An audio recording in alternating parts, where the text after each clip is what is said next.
welcome back to another episode of Wealth Life. This is your 10 minutes to step into a life of wealth. That is a life where you feel rich in your health and your well-being. And as always, as soon as I start recording, the dogs want to get involved. I think you've met Teddy.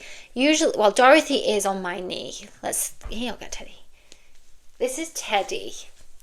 He is scratching at me like he wants a little cuddle, so maybe you can say that. Dorothy, you can just see her ears. Welcome to the Chihuahua Show. This week I want to talk about, here comes the number 3. Are you coming in, Georgie? Are you coming on the video? Oh, Dorothy's moved. Here we go. You'll have to go down. Cool. This week I want to talk about something that I'm currently working on, going through myself, and it is a minefield, and I wanted to share because I know there's probably a lot of people in the same situation as me who's like, I don't know where to start, I've got no idea what's going on, what am I doing? And this is microplastics, because I am seeing here, there and everywhere that basically every single thing that we do, that we eat, that we wear, that anything, it's all microplastics. And I saw this random, I don't know if it's a fact, so I'm not going to call it a fact, I'm just going to call it a random claim that every single week we eat, swallow, absorb 5 grams of plastic. And apparently that is the equivalent of a credit card. So we basically, the way that I saw this was, cut your credit card up, eat it, and that's how much plastic we're taking into our bodies every single week. Now, I have tried to fact check it. I think it's one of those things where there's people saying, yes, this is true. And then there's also people saying this is ridiculous. And then I stopped looking because I ended up down a rabbit hole. Then I end up freaking out because I'm like, oh my God, I'm absorbing too much plastic. So that's why I wanted to do this video today. So just some small tips, hints, tricks, things that I'm currently doing to try and limit the amount of plastic that you're absorbing or that your body is absorbing. These microplastics can be found in water. So of course, if you drink water from a plastic bottle, they can be found in our clothes, they can be found in our food. Now, I've recently stopped eating chicken and ate more seafood, and now everything that I read is like, don't eat too much seafood because it's all microplastics. Like, what do I eat then? Where am I supposed to get my food from? Because if chicken's no good, if grass-fed beef is no good, if there's too much plastic in fish, what am I meant to eat? So yeah, it comes in lots and lots of different forms. And the health side effects, health downsides of this, why am I getting my words mixed up?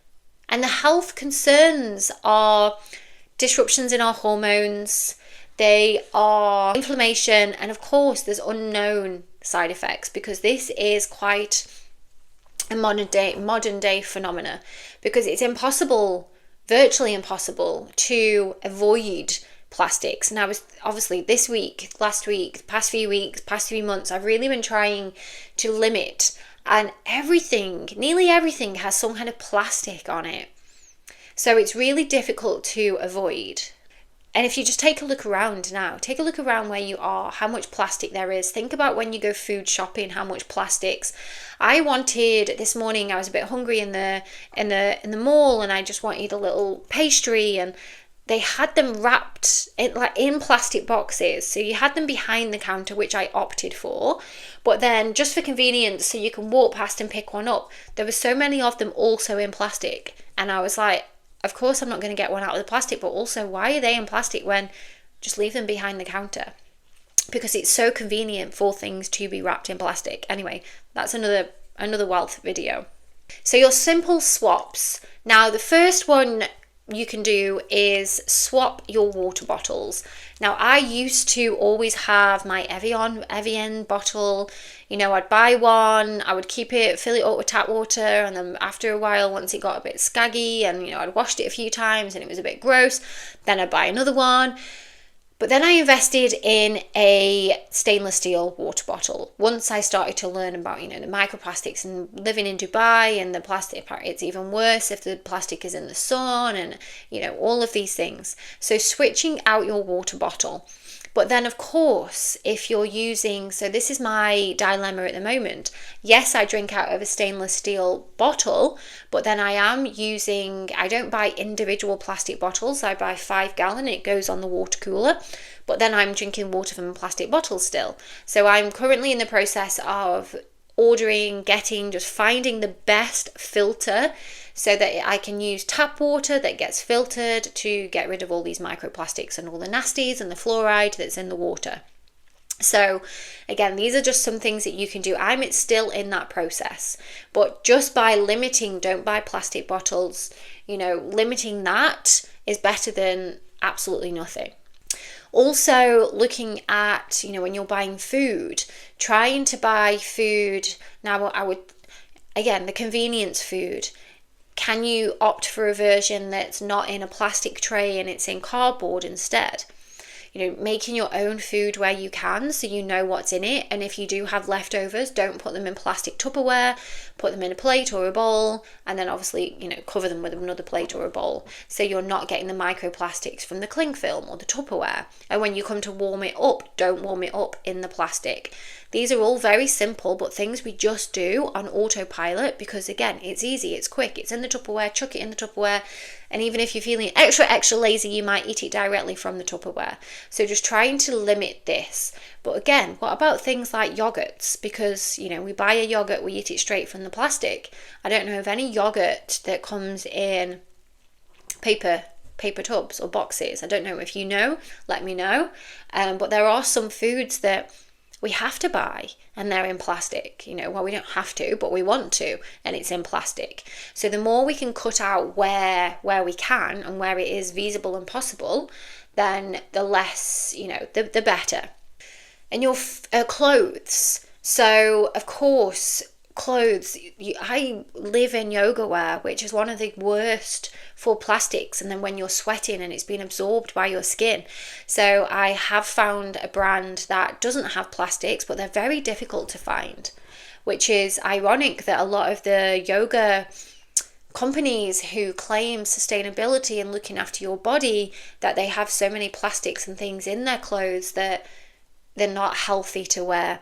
Opting for cotton and linen, and just reading your clothes labels, and trying to, I think this is wool or cotton, really having a look at what you're putting on and limiting those. And again, it's the cheaper, more convenient clothes that will be more full of plastics. So opting and going to, if you go to like thrift shops, charity shops, whatever you call them, you will find lots of bargains there, and things used to be made out of cotton rather than synthetics. So buying second-hand clothes, retro, vintage, it's cool. So reaching out for those, just so, again, all our clothes are not going to be perfect, but where we can, making those switches. Single-use bags, of course. Now, we're not going to be absorbing these, but we put our food in them. But just for the environment, just stop using single-use plastic bags. Take your own. And I know in the UK you have to pay for bags, and most of them, they are rolling that out now in Dubai. That is a paper bag rather than a plastic bag at the till. But again, the more you can limit the plastic around you that could be being absorbed by your body, the better. I know I keep saying this, but I'm just trying to drill it in. And I know it's a journey, and you're probably thinking, oh my God, all the Tupperware, all the coatings on your pans, you've got to go get everything new out of the kitchen, and, milk. It's hard to find milk in a glass bottle. Like, bring back the milkman. Well, I don't know where you live, but in Dubai I can only find one supermarket that their milk is in a glass bottle. So again, when you're in a rush and you've gone for milk and you're like, oh, you have to buy it in plastic, it's very difficult for us to look after ourselves and stop the plastic when there's so much plastic around. And I get it, which is why I want to make this video, because we're all in this together. And finally, just having a look at your beauty products. Most of them come in plastic, but if you can find products, so I use The Ordinary, their little glass bottles, and the pipette thing is also glass. So the product that's going on your face hasn't been sat in plastic. Well, yeah, most others are. Last week I shared about beef tallow. That is in stainless steel.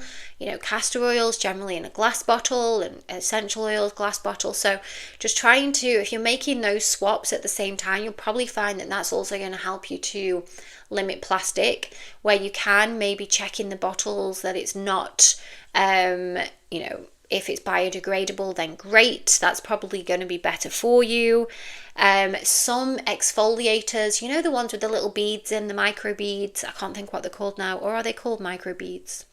The face washes, they are tiny bits of plastic, so just don't buy them. Make your own face scrubs. If you want to face scrub, you can use coffee, you can use oats, you can use salt.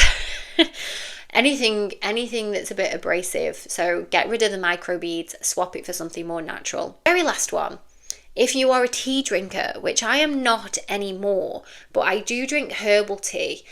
So checking that the tea bag company that you're using are microplastic free. Now, surprisingly, I googled, I think PG Tips has some plastics in there, or it's the glue that they use to glue the tea bag together.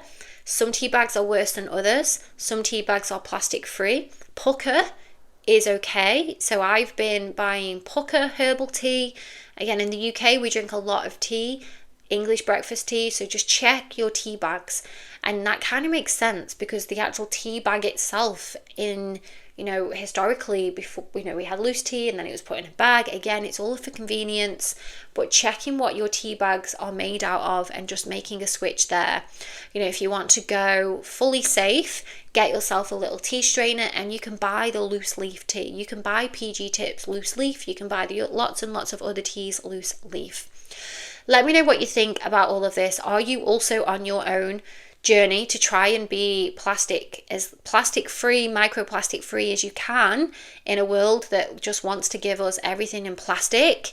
If so, let me know. I would love your support as well, because I feel like every single day I'm like, that's plastic, that's plastic.